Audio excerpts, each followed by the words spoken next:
আজকে আপনাদের কাছে একটা ছোট্ট মিনি ব্লগ নিয়ে আবার চলে এলাম। এখানে আমি দুর্গাপুর যাচ্ছিলাম, তাই ভাবলাম কেননা আপনাদের সাথে একটু ভিডিও শেয়ার করা যাক। তো এখানে এই বাসে চেপেছিলাম, শ্যামবাজার বাগনান খুব স্পিডে আসে। তারপর সলবেতে তাড়াতাড়ি নেমে গেছি, এসে দেখছি বাস লেট আছে, তাও আবার 30 মিনিট। মানে আমরা দাঁড়িয়েই ছিলাম, বাস আসছে না।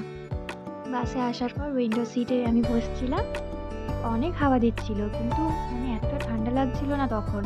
আর একটু পর থেকে অনেকটা ঠান্ডা বেড়ে গেছিল, যে একটু বিকেল বিকেল হলো, তো বেশ ঠান্ডা লাগছিল, তাই জানলাটা বন্ধ করে দিয়েছিলাম। আর শক্তিগড়ে নেমে আর ভিডিও করতে পারিনি, দেখতে পাচ্ছেন প্রায় বিকেল হয়ে গেছে। এটা শক্তিগড় থেকে যখন বাস ছাড়ে তারপর আমি একটুখানি ক্লিপ নিয়েছিলাম। তারপর দুর্গাপুরে আসার পর দেখতে পাচ্ছেন একদম ডেড এক্সপ্রেশন, লোকেরা দেখছিল, তাই সেদিন আর ভিডিও করতে পারিনি। তারপরের দিন সকালে এখানে ভিডিও করছি। সেদিন এসে খেয়ে দিয়ে ঘুমিয়ে পড়েছিলাম, তাই জন্য আর ভিডিও করা একদম হয়নি। পরের দিন এখানে আমি বাবা, পিসি আর বরের জন্য চা করছিলাম। চাটা আমি ওখানে গিয়ে করি, আর রান্নাটা মাই করে। এই রান্নার ক্লিপটা শেয়ার করা হয়নি, সবার সাথে গল্প গুজব হাসি ঠাট্টা করেই কেটে গেছে। তারপরে দুদিন আর ব্লগ করতে পারিনি। আর হ্যাঁ, এই দিন রাত্রিবেলাতে আমি বাবার কাছে গেছিলাম। বাবার একটু শরীরটা খারাপ ছিল, তাই জন্য বাবার সাথে দেখা করতে গেছিলাম। তো বেশ ভালোভাবে ওখানেও গল্পগুজব করলাম, বাবা, আমি আর আমার বর ছিল। এখান থেকে বেরিয়ে আমরা একটু মিষ্টি কিনতে গেছিলাম। ও আর আমি দুজনেই ওই সাহা সুইটস বলে একটা দোকান আছে, বেশ ভালো দোকান, সেখানে একটু গিয়েছিলাম। এখানে এই রাস্তাটা দেখতে পাচ্ছেন এত গাছ, আর ভীষণ ঠান্ডা লাগছিল। মিষ্টি দোকানে এসে দেখুন দারুণ মিষ্টি ছিল, আর একটা তো পুতুলের মতো কিউট মিষ্টি ছিল। আমি তো ফার্স্ট টাইম দেখলাম ওরকমও মিষ্টি হয়। যারা দুর্গাপুরে থাকেন একবার সাহা সুইটসে গিয়ে দেখে আসবেন। আর তারপর আমরা ঘরে ব্যাক করছিলাম। আমি ওকে বললাম যে চলো চুরমুর কিনি, তো ও বললো না, মিষ্টি তো আছেই, আর চুরমুর টুরমুর কিনতে হয় না, অন্যদিন খাওয়া যাবে। দিয়ে আমরা দুজনে ওই কথাবার্তা বলতে বলতে ব্যাক করছিলাম। আর এত ঠান্ডা লাগছিল না, আমি একদম হাত গুটিয়ে বসছিলাম, ভীষণ ঠান্ডা লাগছিল। আপনাদের ওখানে কেমন ঠান্ডা পড়েছে একটু জানাবেন কমেন্ট করে।